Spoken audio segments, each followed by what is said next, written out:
السلام عليكم ورحمة الله وبركاته. أهلا بكم في قناتي. الاقتصاد نعمة والصحة أكبر نعمة.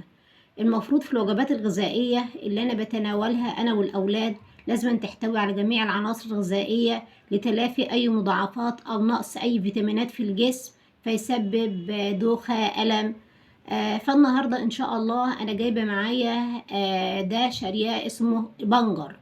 البنجر ده استعماله بيدخل في الأطعمة في حاجات كتير، فأنا بدخله حاجة أساسية عندي في طهي الأطعمة. لما أجي أطبخ باخد قطعة من البنجر وبحطها في الطماطم. البنجر أنا شارياه بالشكل ده.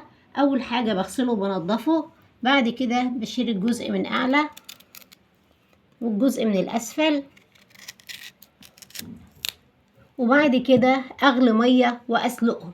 ولما بسلقه بيكون جاهز للاستعمال، احطه على اي طعام. فبعد كده بعد ما بسلقه هشوف ازاي هنسلقه واخزنه من السنه للسنه.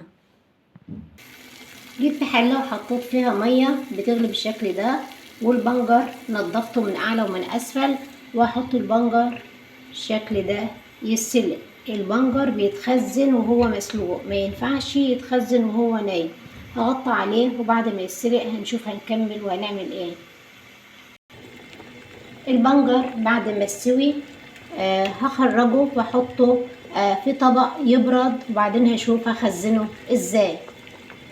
طب والميه بتاعت البنجر ديت هعمل بيها ايه؟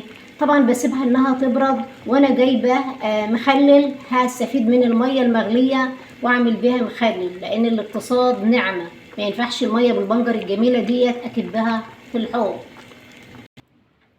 سلقت البنجر وشيلته، واما برد فبجيب اكياس ثلاجه وبحطه كل واحده في قلب كيس.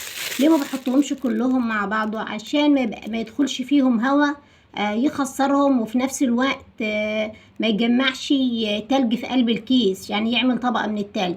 فكل واحده بحطها في قلب الكيس بالشكل ده وبربط عليه، بعينه في الفريزر من السنة للسنة. لما يكون هعمل طعام ولا حاجة فيه طماطم، فأقوم جايبة الكيس افتحه واخد منه قطعة قليلة احطها مع الطماطم ديت.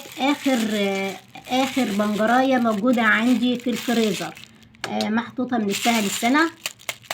لما اجي اطهي باخد يدوبك شريحة بالشكل ده، قطعة صغيرة. وكده أكون انتهيت، والسلام عليكم ورحمة الله وبركاته.